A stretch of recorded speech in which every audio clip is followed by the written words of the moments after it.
Udah dong pasti. Wah, adik-adik di rumah juga udah siap? Masa nggak dengar? Udah siap? Masa udah siap?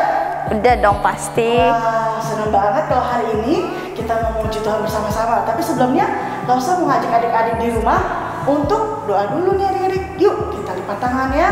Lipat tangannya, kita mau tutup mata, kita mau berdoa. Bapa dalam surga, selamat pagi Tuhan. Kami anak-anakmu mau duduk dengan tenang, mau memuji Tuhan, mengeluarkan suara kami Tuhan. Kami mau memuji Tuhan, kami mau mendengarkan firman Tuhan nantinya. Bantu kami Tuhan, agar kami bisa menjadi anak yang takut akan Tuhan dan mengerti firman-Mu. Terima kasih Tuhan, dalam nama Tuhan Yesus kami berdoa. Amin. Amin. Ngomong-ngomong, Lausa hari ini temanya apa sih? Nah, temanya itu kalian mau nebak gak kira-kira adik-adik? Lausa sih nggak tahu. Oke, jadi temanya itu The Almighty Hand of God in Egypt. Kalian tahu gak artinya kira-kira apa? Kalau Lausa nampak dikit ya, Lausa kasih kesini. Egypt itu Mesir. Betul, Lausa. Almighty apa tadi? Almighty Hand of God. Nah itu apa tuh Lausa artinya? Nah, kalau Almighty itu kan artinya hebat. Kalau hand itu artinya tangan. Jadi kalau Almighty Hand of God artinya tangan Tuhan yang sangat dahsyat. Oh gitu. Betul, Lausa. Oke, habis ini kita mau nyanyi lagu yang pertama ya. Allahku besar.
Nah, adik-adik, Lausa mau tanya nih, menurut kalian Allah kita itu dahsyat gak sih? Kalau menurut Lausa sih, Allah kita itu dahsyat banget. Dia itu benteng perisai kita, dan dia juga itu menara pembebasan kita, ya kan Lausa Jewe? Nah, jadi Allah mana yang seperti Allah kita yang hebat banget? Mari kita mau memujikan Allah mana seperti Allah.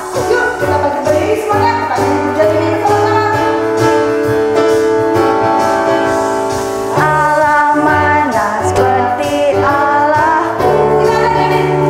Tidak ada Tuhan mana seperti Tuhanku.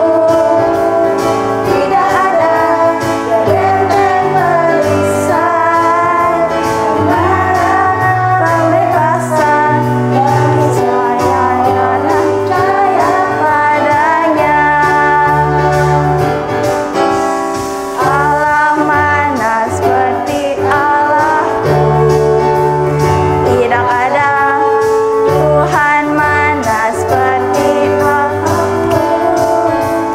Tidak ada dia benteng perisai, dia malah pembebasan bagi seorang percaya padanya. Bagi seorang yang percaya padanya. Bagi seorang yang percaya padanya. Nah, sebelum kita mau dengarkan firman Tuhan, biasanya kita mau persembahan. Nah, aku mau ajak adik-adik untuk mempersiapkan hati dan pikiran kita nantinya untuk mendengarkan firman Tuhan. Tapi sebelumnya kita memberikan hati dan pikiran kita, juga uang kita nih adik-adik untuk persembahan. Jangan lupa kalau mau persembahan adik-adik, di angka terakhirnya kalau mau transfer QR di angka akunnya Jangan lupa angka 6. angka 6. Nah kalau mau memberikan persembahan juga bisa titip mamanya ya. Yuk, aku ajak adik-adik untuk nyanyi kemujian Betapa Hatiku.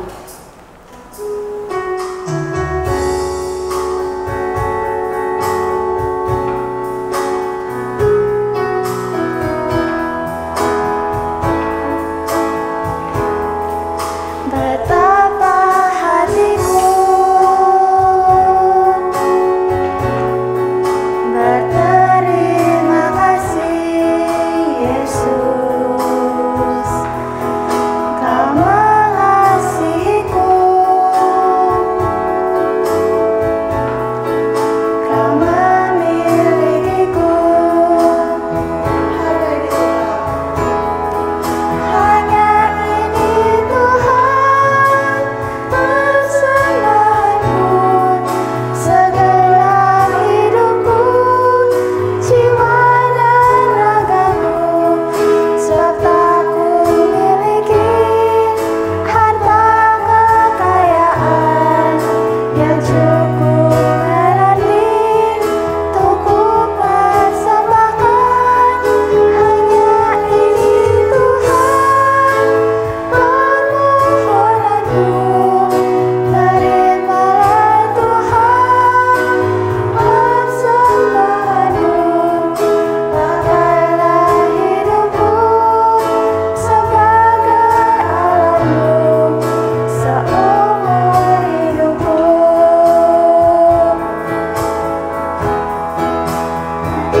Ini Tuhan permohonanku, terimalah Tuhan persembahanku, pakailah hidupku sebagai alatmu seumur hidupku. Nah adik-adik, mari kita berdoa. Tuhan, pada siang hari ini Tuhan, kami berterima kasih Tuhan atas semua pembimbingan-Mu di dalam hidup kami Tuhan. Sekarang kami datang membawa persembahan kami Tuhan. Kiranya Engkau yang menerima persembahan kami untuk memperluas kerajaan-Mu Tuhan. Terima kasih Tuhan, dalam nama Tuhan Yesus kami berdoa. Amin. Nah adik-adik, sebentar lagi kita akan mendengarkan firman Tuhan. Pasti lo sudah gak sabar kan mau dengerin? Apalagi temanya Almighty Hand God in Egypt. Adik-adik juga udah gak sabar kan? Pasti dong. Nah, tapi sebelumnya kita akan memujikan firman Tuhan ada di hatiku.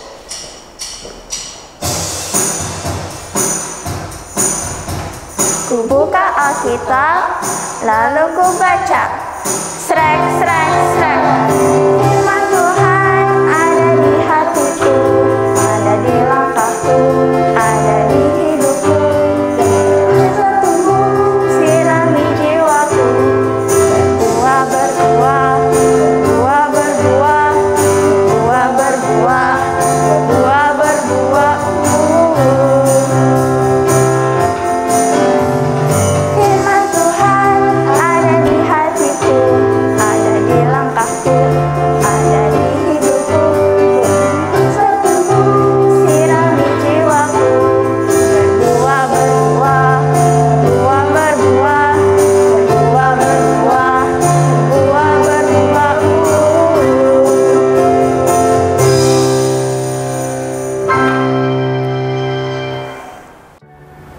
Halo anak-anak, selamat pagi. Salam kenal dari Lause. Kenapa salam kenal? Soalnya ini adalah hari pertama Lause ngajar di sekolah minggu, ya. Nah, perkenalkan nama Lause Freddy. Jadi nanti kalau Lause bikin salah, anak-anak jangan ketawain ya. Ya. Oke, deal? Deal ya, deal. Oke, nah, mari sebelum kita masuk ke dalam firman Tuhan, kita lipat tangan, kita tutup mata, kita tunduk kepala, kita berdoa. Tuhan Allah Bapa kami yang berserta dalam kerajaan surga, Tuhan yang kami kenal dalam nama Tuhan Yesus Kristus, kami bersyukur Tuhan atas pemeliharaan Tuhan Kami mengucap syukur dan kami bersyukur karena kami memiliki Allah yang Maha Kuasa dan juga Allah yang Maha Kasih. Pimpin kami Tuhan dalam pembelajaran firman Tuhan pada pagi hari ini, sehingga kami dapat memahami isi hati Tuhan dan menerapkannya dalam hidup kami. Terima kasih, di dalam nama Tuhan kami Yesus Kristus kami ucapkan syukur dan doa ini. Amin. Anak-anak Lause mau tanya nih, siapa yang nggak pernah nakal? Ada nggak yang nggak pernah nakal? Lause, saya nggak pernah nakal. Ada nggak? Nggak ada ya. Lause juga pernah nakal gitu. Jadi kita semua pernah nakal. Yang penting jangan sering-sering ya. Nah, kita lihat di gambar ini ada anak-anak yang lagi nakal ya. Ini ada yang berantem, ada yang main ketapel ya, ada yang pecahin kaca gitu, ada yang berantakin rumah bikin papa mamanya pusing ya, ada yang nyontek gitu. Nah, kalau kita nakal biasanya apa? Kita biasanya dapat hukuman ya. Nah, kalau kita nakal di rumah, kita dihukum papa mama biasanya. Kalau di sekolah, biasanya kita dihukum guru. Nah, tujuan hukumannya diberikan apa? Tujuannya baik ya, supaya kita tahu bahwa yang kita lakukan itu salah, sehingga kita tidak mengulangi. Jadi kita jadi anak yang baik gitu ya. Nah, tujuannya itu. Jadi, nah sama demikian juga Allah. Allah juga akan menghukum kalau manusia nakal. Ya, masuk kita anak-anaknya. Kalau kita nakal, maka Tuhan tidak manjakan. Tuhan akan menghukum kita supaya kita tahu bahwa kita salah dan kita belajar dari kesalahan itu. Kita bertobat. Nah, Allah juga menghukum dengan kasih, dengan tujuan yang baik gitu. Nah, adik-adik, anak-anak tahu nggak? Dulu bangsa Mesir juga pernah dihukum Tuhan, ya. Nah, mereka dihukum Tuhan karena mereka nakal, bahkan jahat. Nah, anak-anak mau belajar nggak mengenai bagaimana Tuhan menyatakan kekuasaannya dan menghukum Mesir yang pada saat itu berbuat kejahatan terhadap bangsa Israel? Mau ya? Oke, mari kita sama-sama belajar. Tema kita hari ini, Hand of the Almighty God over Egypt, atau tangan kuasa Allah atas Mesir, bagian yang pertama. Nanti minggu depan kita akan lanjut ke bagian yang kedua. Nah, siapa yang masih ingat minggu lalu kita belajar apa? Ya, betul ya. Jadi kita belajar Musa dan Harun diutus Allah ke bangsa Mesir, kepada Fir'aun untuk membebaskan bangsa Israel. Nah, setelah menempuh perjalanan, Musa dan Harun akhirnya tiba di tanah Mesir dan bertemu dengan Fir'aun. Kemudian Musa menyampaikan firman Tuhan agar bangsa Israel boleh dibebaskan. Tetapi apa jawab Fir'aun? Fir'aun menolak. Nah, sesuai dengan perintah Tuhan, maka Musa menyampaikan kepada Fir'aun, kalau dia tetap menolak, maka Allah akan menghukum bangsa Mesir yang dikenal dengan 10 tulah. Nah, apa saja tulah itu? Mari kita sama-sama melihatnya. Tulah yang pertama, air menjadi darah. Pagi-pagi Musa diminta Tuhan untuk menemui Fir'aun di tepi sungai Nil. Nah, Fir'aun ini rajin ya, pagi-pagi dia selalu pergi ke sungai Nil. Untuk apa? Untuk beribadah. Sayangnya dia beribadah kepada dewa-dewanya ya, bukan kepada Tuhan gitu. Nah, Musa menemui Fir'aun di tepi sungai Nil dan kembali menyampaikan agar Fir'aun membebaskan bangsa Israel. Tapi karena Fir'aun menolak, maka Musa memukulkan tongkatnya ke sungai Nil dan mengubah sungai Nil menjadi darah. Ya, kita bisa lihat di gambar itu bagaimana air sungai Nil pelan-pelan semuanya berubah menjadi darah. Ya. Nah, anak-anak siapa yang takut kalau lihat darah? Ya, ada yang kalau lihat darah sedikit aja udah takut, bahkan bisa sampai pingsan ya. Nah, bagaimana satu sungai Nil itu berubah menjadi darah? Tentu kejadian yang sangat tidak mengenakan. Dan bukan hanya sungai Nil saja, kolam, selokan, semua diubah menjadi darah ya, melalui tulah yang pertama ini. Nah, kalau kita lihat, ternyata Fir'aun juga memiliki ya penyihir-penyihir yang kemudian mendemonstrasikan kemampuan mereka untuk mengubah air menjadi darah. Tapi kalau Musa melalui kuasa Tuhan ya, dia mengubah sungai Nil dan semua air menjadi darah. Sedangkan kalau penyihir Firaun hanya mengubah sedikit saja, mendemonstrasikan bahwa mereka mampu melakukan. Tetapi sebaliknya mereka tidak bisa mengubah air yang sudah diubah menjadi darah itu kembali menjadi air. Itu tidak bisa dilakukan oleh penyihir Firaun. Nah, Firaun melihat bahwa wah, penyihir saya juga bisa gitu ya, mengubah air menjadi darah, sehingga ia mengeraskan hati dan tetap menolak gitu. Nah, anak-anak lihat ya di gambar berikut bahwa sungai Nil dan tadi semua air, persediaan air bangsa Mesir semua menjadi darah gitu. Jadi ini benar-benar air menjadi darah karena pernah terjadi fenomena di beberapa tempat ya, termasuk di Indonesia kita lihat. Pernah terjadi karena faktor alam, air itu berubah menjadi merah. Nah, dalam hal ini mukjizat yang dikerjakan Tuhan itu bukan airnya menjadi merah, tapi benar-benar menjadi darah. Nah, kebayang nggak kalau air menjadi darah? Maka segala makhluk hidup yang ada di sungai Nil, ikan ya, semua pada mati.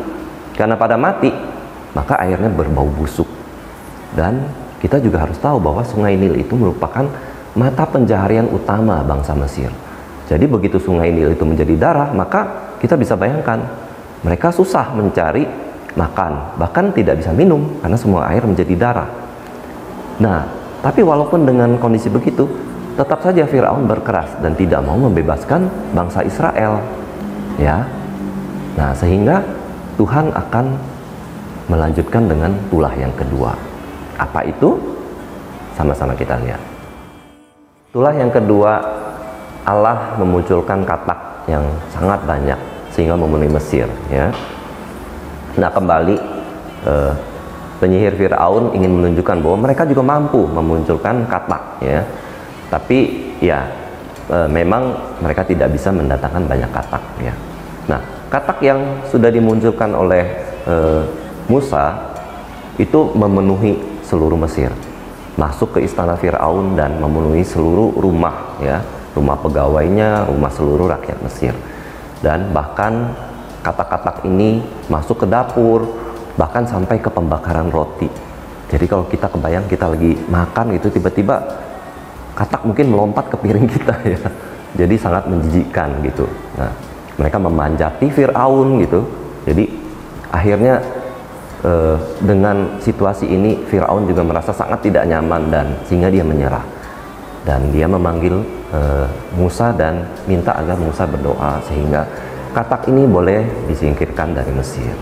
Nah, setelah Musa berdoa, maka katak-katak tersebut mati dan orang Israel mengumpulkan bangkainya menjadi tumpukan yang sangat banyak ya. Jadi berbau sekali. Dan kita juga tahu ya, bangsa Mesir ini tidak membunuh katak-katak itu. Kenapa? Karena katak ini merupakan salah satu simbol dari salah satu dewa mereka yang berkepala katak gitu ya. Jadi Mesir ini punya banyak sekali dewa. Nah, tapi setelah katak itu disingkirkan oleh Musa, ternyata Firaun ingkar janji dan dia tidak mau membebaskan bangsa Israel. Sehingga Tuhan juga akan kembali mengirimkan tulah yang ketiga ya. Tulah ketiga, Allah mendatangkan nyamuk. Nyamuk ini muncul dari tongkat yang dipukulkan ke tanah sehingga debu-debu tanah semua berubah menjadi nyamuk. Dan nyamuk kembali memenuhi Mesir ya, nyamuk yang sangat banyak jumlahnya. Nah, seperti biasa kembali para penyihir Firaun mencoba untuk mengikuti membuat nyamuk gitu ya. Tapi kali ini mereka gagal. Nah, begitu mereka gagal, mereka datang kepada Firaun dan mereka berkata, inilah tangan Allah. Nah, jadi dewa-dewa penyihir Mesir sudah mengakui bahwa Allah adalah Allah yang Maha Kuasa. Mereka tidak mampu memunculkan nyamuk gitu ya. Tapi Firaun bukannya mendengarkan dan membebaskan Israel, tapi dia tetap berkeras dan tetap menolak. Sehingga lagi-lagi mesti dilanjutkan dengan Tuhan mengirimkan tulah yang keempat. Tulah yang keempat adalah Allah mendatangkan lalat pikat. Jadi mirip seperti nyamuk ya. Lagi-lagi lalat pikat ini memenuhi seluruh Mesir gitu. Nah, orang Mesir sangat menderita karena lalat pikat ini.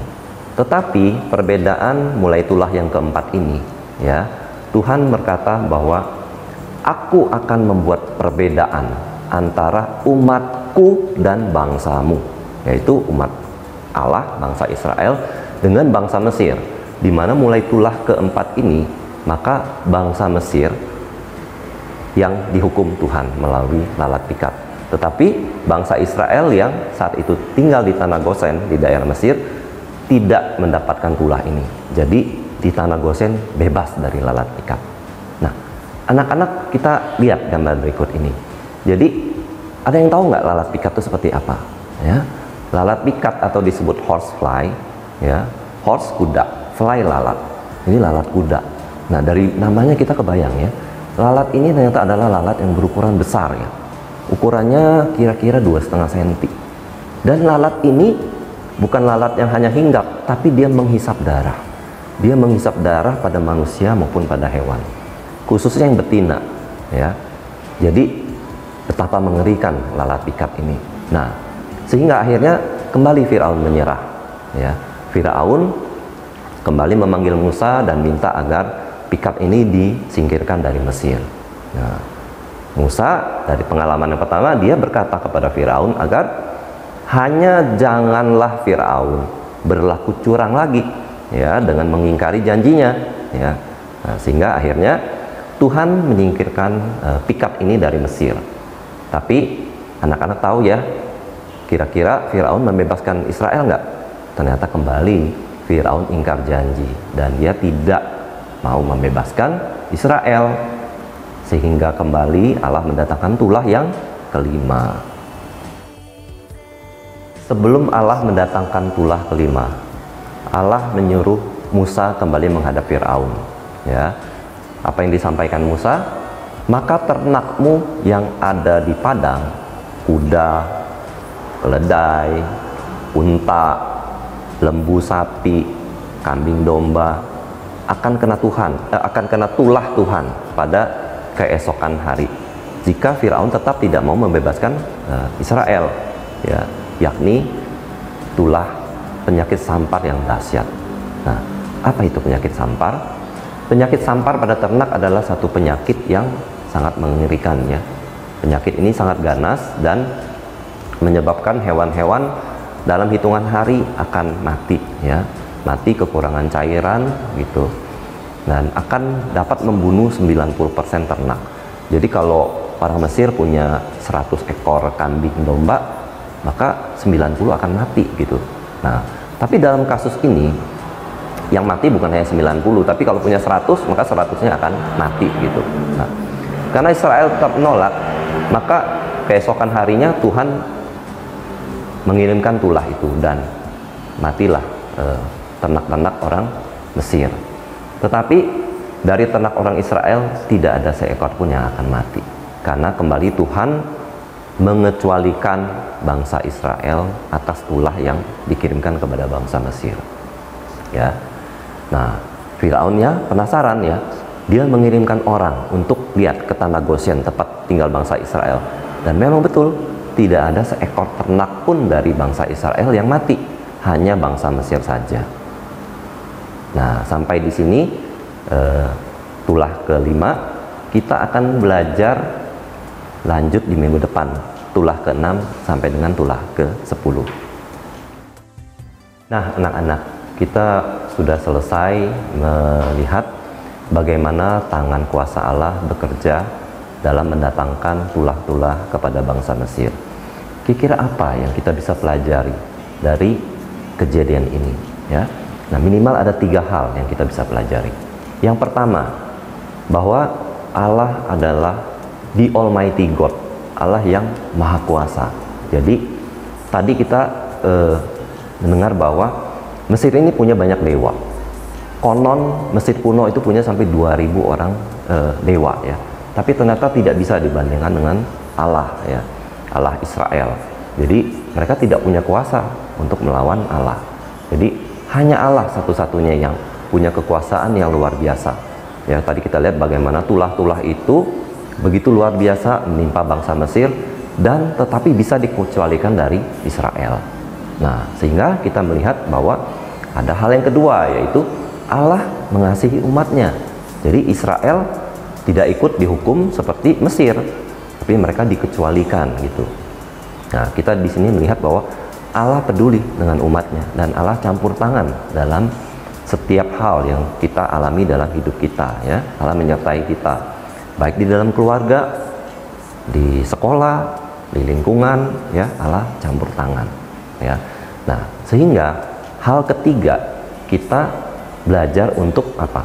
Untuk percaya dan taat, ya. Kenapa kita harus percaya kepada Allah? Karena Allah sudah membuktikan bahwa Dia adalah Allah yang Maha Kuasa. Allah bisa, ya. Dan bukan hanya bisa, Dia juga Allah yang mampu melakukan, ya. Sehingga kita harus taat kepada Allah. Taat itu berarti kita selalu mengandalkan Tuhan, enggak yang lain. Mengandalkan Tuhan dalam semua hal, enggak cuma hal-hal yang tertentu aja kita ngandalin Tuhan. Hal-hal lain, Tuhan jangan ikut campur, yang ini saja Tuhan.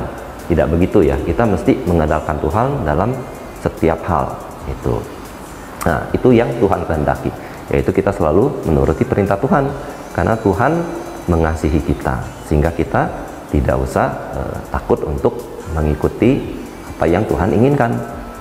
Nah, anak-anak, sebentar kita akan melihat ayat hafalan yang akan dibantu oleh Lause Kalista.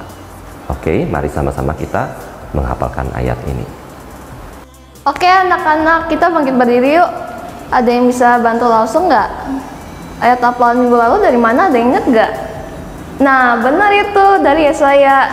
Yesaya 46 ayat 9b. Akulah Allah dan tidak ada yang lain. Akulah Allah dan tidak ada yang seperti aku. Diulang ya. Yesaya 46 ayat 9b. Akulah Allah dan tidak ada yang lain. Akulah Allah dan tidak ada yang seperti aku. Anak-anak, mari kita tutup kebaktian pada hari ini. Kita berdoa, kita lipat tangan, kita tutup mata, kita tunduk kepala, kita berdoa.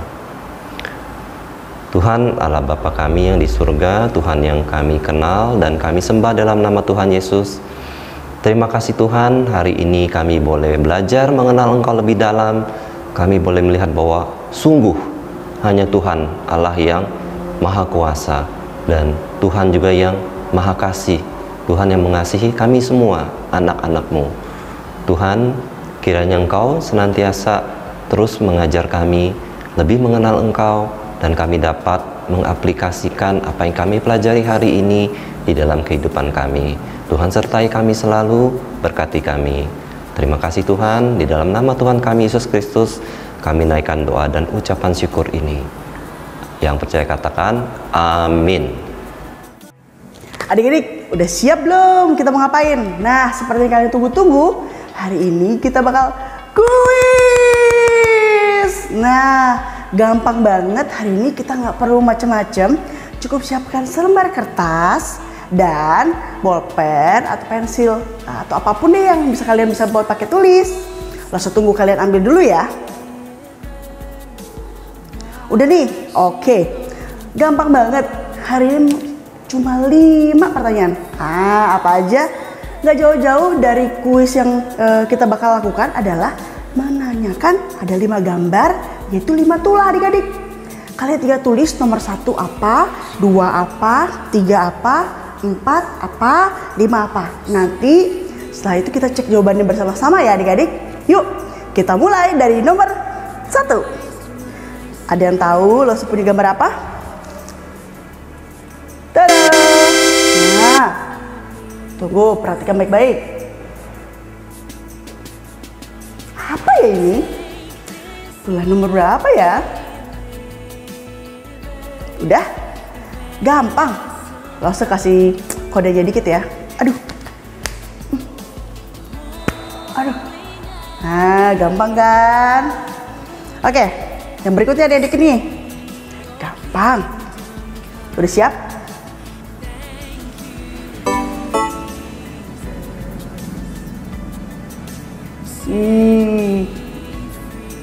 Apa ini? Udah? Berikutnya nih.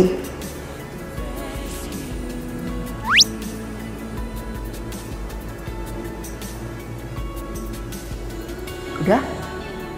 Apa ya? Ada yang tahu? Maksud sih tahu. Adik-adik tahu nggak? Udah siap nih? Jangan ngintipin lagi nih. Yuk, ditulis jawabannya. Udah? Kita lanjut ya.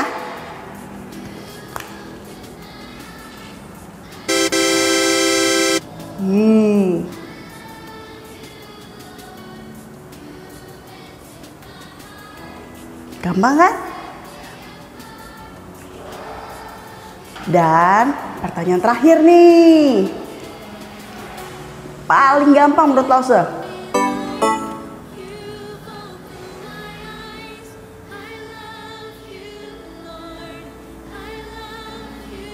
Udah?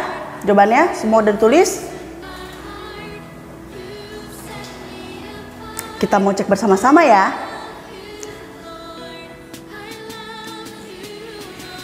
Oke, dari yang pertama. Gambar apa itu tadi?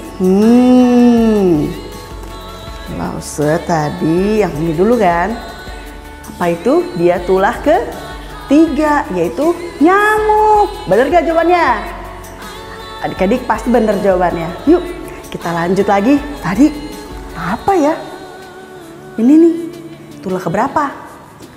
2, katak. Udah bener belum jawabannya?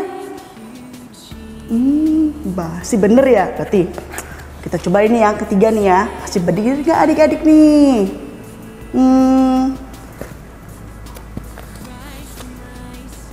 Nih, keberapa? Lause bilang sih ini lalat pikat itu tulah keempat. Tahu kan ini lalat pikat?